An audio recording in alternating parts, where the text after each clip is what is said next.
टेंभुर्णी मौजे भीमानगर येथील कॅनॉलमध्ये मिळून आलेल्या अनोळखी बेवारस तरुणाच्या खुनाचा 24 तासात छडा लावण्यात टेंभुर्णी पोलिसांना यश आलं असून खुन्यातील सख्या भावासह 3 आरोपींना अटक करण्यात आली आहे।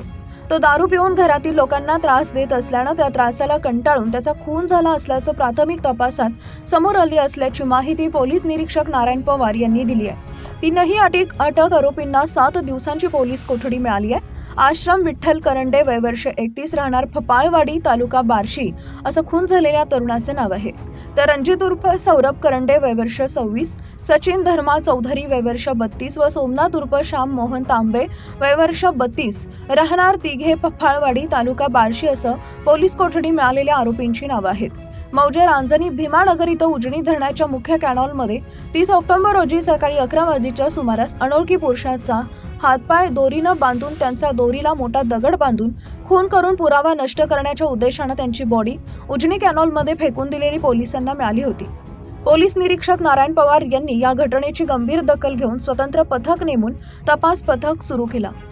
त्यांच्या छातीवर व हातावर एडेश्वरी व साईराम असं गोंदलेलं होतं। टेंभुर्णी पोलिसांनी तपासणी योग्य दिशा ठरवून तपास सुरू केला। मयत व्यक्ती फपाळवाडी तालुका बार्शी येथील आश्रम विठ्ठल करंडे वय वर्ष 31 राहणार फपाळवाडी तालुका बार्शी हा असल्याचं समजले। विठ्ठल नवनाथ करंडे व त्यांचे इतर नातेवाईक यांच्याशी संपर्क करून त्यांना मयत व्यक्तीचं वर्णन सांगितले, त्यावरून त्यांनी देखील आश्रम करंडे असल्याचं सांगितले। यातील मयत आश्रम करंडे यांच्या विषयी त्याचे गावात व परिसरात माहिती घेतली असता त्यास दारू पिण्याचं व्यसन असून तो नेहमी भांडणं करत असे।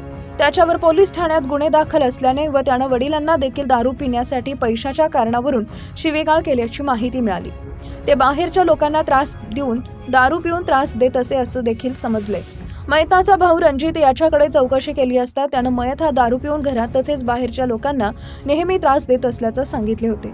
त्याच्याकडे तांत्रिकदृष्ट्या तपास केला असता त्याने व त्याचे नातेवाईक सचिन चौधरी व श्याम तांबे यांनी गुन्ह्याची कबुली दिली। तो दारू पिऊन सर्वांना भयंकर त्रास देत असे। हा त्रास असह्य झाल्यानं यातील आरोपींनी बार्शीजवळील कदमवस्ती येथील लोखंडी दाताळानं त्याच्या डोक्यात मारून त्यास जखमी केले। जखमी अवस्थेत कारमध्ये घालून चालू गाडीमध्येच त्याचा दोरीनं गळा दाबून त्यास ठार मारलं व कॅनॉलमध्ये फेकून देण्यात आले।